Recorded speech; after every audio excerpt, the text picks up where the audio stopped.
आप सभी ने दोस्तों की कई सारी कहानियाँ पढ़ी होगी, लेकिन आपने ऐसी कहानी दोस्ती हो तो ऐसी आज से पहले कभी नहीं पढ़ी होगी। यह कहानी सीधे आपको दिल को छू लूगी। इस कहानी को पढ़ने के बाद आपको अपने पुराने दोस्तों की याद जरूर आएगी। एक लड़का एक दिन अचानक से अपने दोस्त के घर पर गया। उसके दोस्त ने जैसे ही दरवाजा खोला तो उसने देखा कि दस्तक देने वाले उसके दोस्त के चेहरे पर साफ उदासी छापी हुई थी और उसका दोस्त काफी दुखी लग रहा था। उसने तुरंत अपने दोस्त को घर के अंदर बुलाया और उसे बिठाया, पानी दिया और फिर पूछा, क्या प्रॉब्लम है भाई।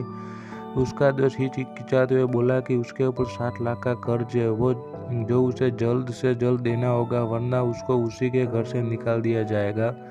उसके दोस्त ने उसे कहा, अगर हो सके तो तुम मुझे वह पैसे दे दो, मैं तुम्हें थोड़े थोड़े करके लौटा दूंगा। दोस्त ने अपनी दुखी दोस्त को आश्वासन देते हुए कहा कि तुम डरो मत, मैं अभी कुछ तुम्हारे लिए करता हूँ। उसने अपनी बीवी को दूसरे रूम में बुलाया और उसे कहा कि उसके पास जितना भी कीमती सामान है वो उसे दे दे। पत्नी ने अपने सारे कीमती जवेरात उसे दे दिए और उसने भी अपने इकट्ठे किए हुए सारे पैसे उसमें जोड़ने।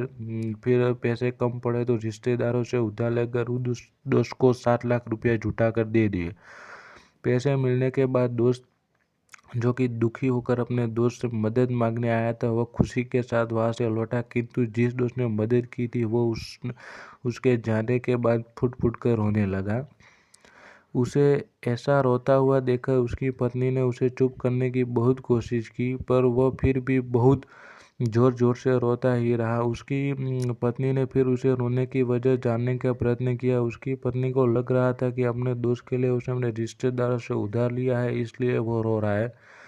लेकिन अपने पति की रोने की वजह जानकर पत्नी खुद अचंभित रह गई। उसके पति ने उसे कहा कि मैं एक अच्छा दोस्त बिल्कुल नहीं हूँ, क्योंकि मेरा दोस्त इतने कष्ट में था और मुझे पता भी नहीं था। अगर वो मेरे घर पर मदद मांगने नहीं आता तो मुझे कभी भी पता नहीं चलता वो इतना दुखी है। दोस्ती कोई जानने वाली नहीं बल्कि निभाने वाली चीज़ होती है। इस कहानी को पढ़ने के बाद आपको यह अच्छे से समझ में आ गया होगा कि एक दोस्त के अपने दूसरे दोस्त के प्रति कैसे विचार होने चाहिए।